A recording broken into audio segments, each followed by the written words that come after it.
Olá! Estamos agora no episódio 2 falando sobre procrastinação. Então, no primeiro episódio, nós comentamos sobre o reconhecimento do seu processo de procrastinação, né? Entender quais são os seus motivos, seus sentimentos.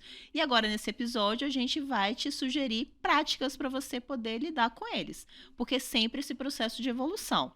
A anamnese que a gente faz desse processo de conscientização, a sua predisposição em querer se reprogramar mentalmente para encarar aí uma nova transformação na sua vida e efetivamente as práticas que você pode fazer. Então, sempre sugiro que esse autoconhecimento que eu comentei no primeiro episódio seja algo latente em todo o processo, porque você vai precisar dele em todo o tempo. Então, se você já identificou que as causas da sua procrastinação, por exemplo, vêm de uma ansiedade, então a gente vai procurar técnicas e práticas que sejam mais convergentes com esse tema.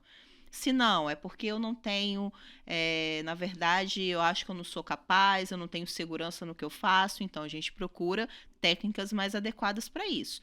Como eu comentei no primeiro episódio, todas funcionam. Já testei todas, as pessoas também que eu atendo, todas também funcionam, mas tem algumas que são mais assertivas e são processos de aceleramento que você vai ter, se você identificar uma que seja mais direcionada à sua necessidade.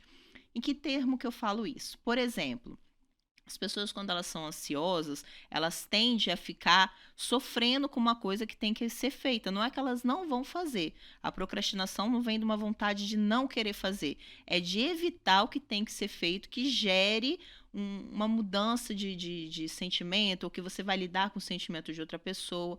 De que forma, Aline? Vamos dar um exemplo para facilitar. Se eu sou uma gestora e eu tenho que demitir um funcionário, eu vou ficar o dia inteiro pensando naquilo. E vou deixar de ser produtiva porque aquele assunto ocupou minha mente o dia todo. Né? Ou se eu tenho que tomar uma decisão difícil, eu tenho que cortar orçamento, eu tenho que fazer um alinhamento, um feedback que seja um pouco mais incisivo, seja o que for. Se você identificou que aquela ação que você vai fazer está te gerando um estresse só em pensar nela e uma ansiedade, o que eu sugiro? A gente tem uma técnica que a gente fala que é engole o sapo. Começa logo com ela. Começou de manhã, se tem que desligar um colaborador, é isso que você vai fazer de manhã. Não vamos esperar até as 18 horas, não. Porque até as 18 horas seu dia já não ficou produtivo. Né? Então, se você tem que tomar uma decisão que você tem a possibilidade de tomar primeiro, não fica tomando coragem, não fica enrolando. Porque esse processo vai te gerar uma ansiedade muito maior. Né? Então, lá no final do dia, você já vai ter perdido um dia inteiro de produção. Isso eu estou te falando de um dia. Se é uma coisa que você sabe que vai acontecer daqui a uma semana, daqui a 15 dias, olha a perda que você vai ter no seu processo produtivo. Então, a gente já começa com essa técnica invertendo o jogo. Né? Então, para mim, por exemplo, que não sou uma pessoa muito ansiosa, se eu acho que esse assunto é um assunto que mereça minha atenção e eu quero ter mais tempo para ele, aí tudo bem jogar ele para o final do dia, mas eu não vou sofrer com ele, porque eu tenho a habilidade de desligar a minha mente e dividir ela em caixinhas. Porque esse é o meu processo. Mas se ele não funciona para você, essa técnica precisa ser primordial para você. De repente não vai ser tão assertiva para mim sempre, mas vai ser assertiva para você.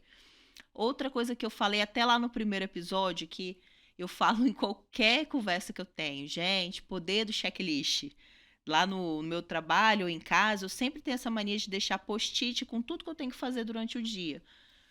Vai ticando, vai resolvendo. É uma subdica dentro dessa dica, né? Coloque coisas que realmente dê para fazer no dia a dia. Então a gente trabalha com 24 horas e é 24 horas para todo mundo, não tem conversa.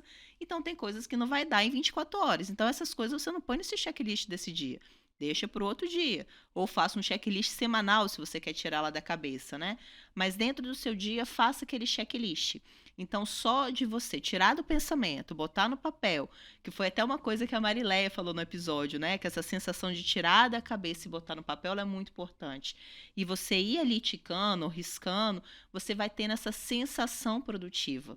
Você vai entendendo o que o seu dia está servindo, né? Então, quando chega lá no final do dia que você viu ou o post-it todo, ou pode ser, às vezes tem pessoas que fazem no celular, no bloco de notas, o meio que for melhor para você. Mas se você viu que a sua programação foi cumprida durante todo o dia, ou quase toda cumprida, mesmo cansado, você tem uma sensação de produção. Né?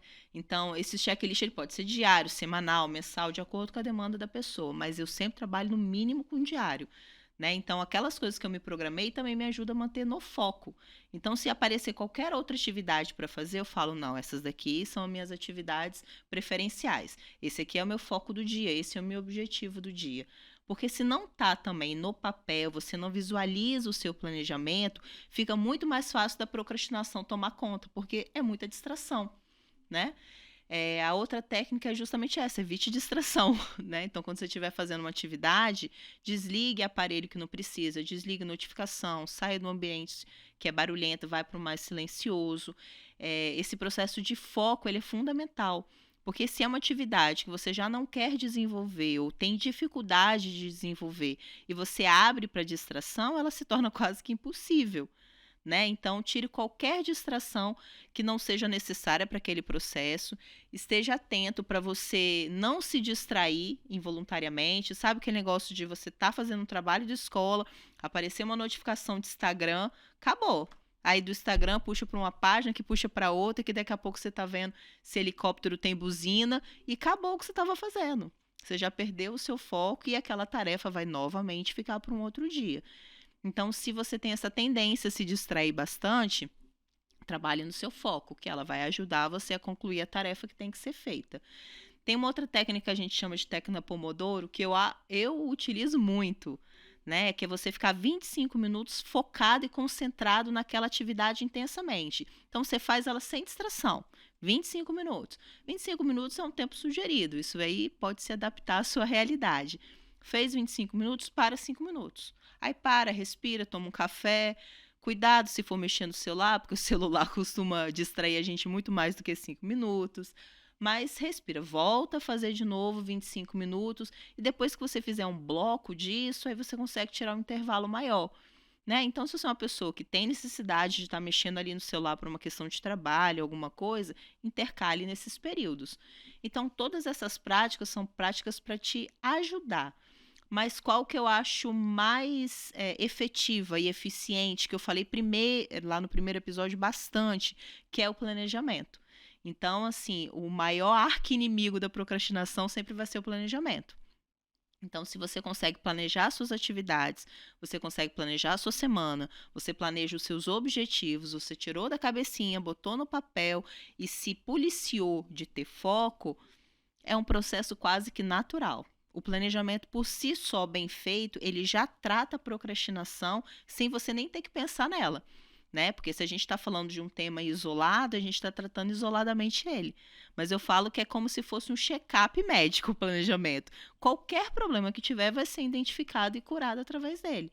Quanto mais tempo a gente passa planejando, menos tempo a gente passa executando.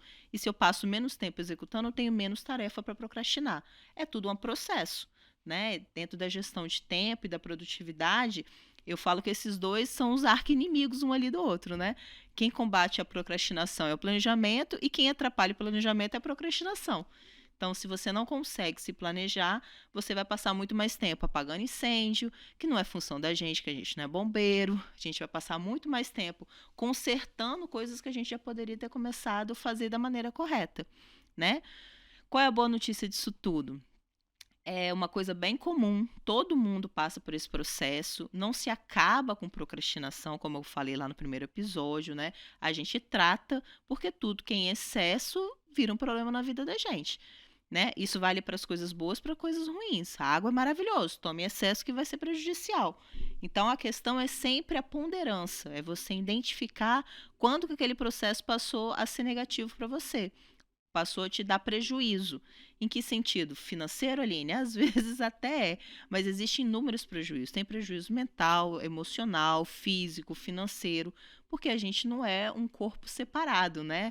A gente tem todos esses corpos que eu costumo falar com as pessoas, né? Que é o corpo material, corpo espiritual, corpo emocional e esse corpo físico mesmo. Então, todos eles são importantes para a gente. A procrastinação atrapalha os quatro e quando a gente ajeita os quatro.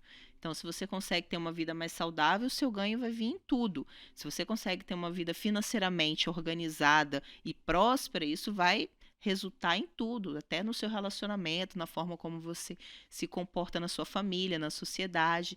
Então, tudo está muito interligado. Então, por isso que eu acho que é um tema fantástico, que eu gosto muito, desenvolvo muito, que é uma das decisões mais estratégicas que a gente pode ter. Gerir nosso tempo, ser produtivo, acabar com a procrastinação, identificar quais são as nossas falhas e trabalhar nela para que a gente seja produtivo em todo o resto. Então, todo o resto vai ser beneficiado com isso, né? Não só esse input que você veio. Porque tem pessoas que falam, eu quero ser mais proativo apenas no meu trabalho. Ou eu quero ter mais tempo para minha família. Eu quero fazer exercício e não consigo. Todo dia o tênis está lá e eu deixo o tênis para lá. Ou então eu queria ter mais tempo para viajar. Seja o que for, né? Seja qual for a entrada que vai vir, essa identificação que a procrastinação está te atrapalhando, ela vai se espalhar para a sua vida toda.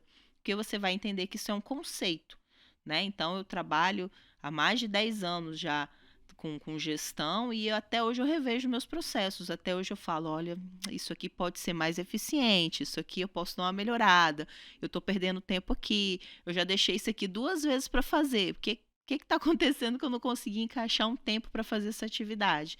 Então, é um processo que você vai revisar sempre. Você vai ter que voltar lá sempre, porque ele é evolutivo, como tudo na vida da gente, né? E que bom que é assim.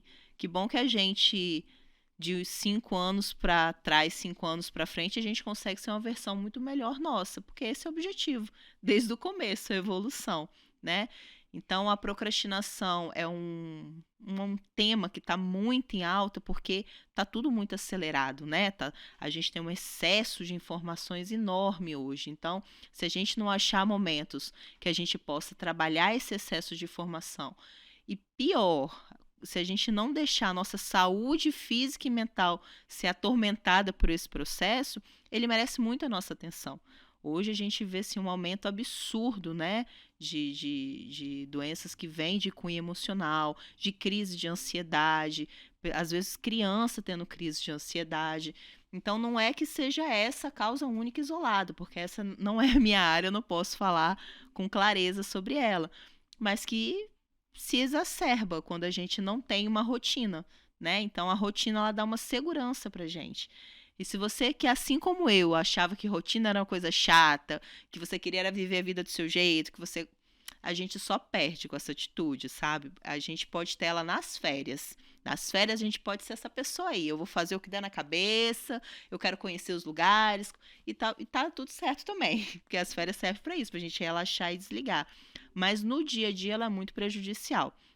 Né? Então, quanto mais seguro você estiver dentro de uma rotina, melhores vão ser os seus resultados. Quanto mais você planejar suas ações, mais controle você vai ter sobre elas. E aí, naturalmente, a procrastinação vai ficar sem lugar. Né? Mas se não é uma coisa tão exacerbada no seu caso, use essas técnicas. Se você é ansioso, começa lá pelo assunto mais difícil. Se a tarefa é muito grande, divida a tarefa em bloco e vai fazendo cada bloco de tarefa. Concluiu, se recompense, se dê parabéns, toma um cafezinho. Ache uma técnica que seja melhor para você, que funcione melhor para você. Mas experimente, porque se não experimentar, se não levar essa teoria para a prática, a gente não vai conseguir sair da onde a gente está. Tá bom? Fica ligado que ainda temos muito mais informação para você sobre o tema aí.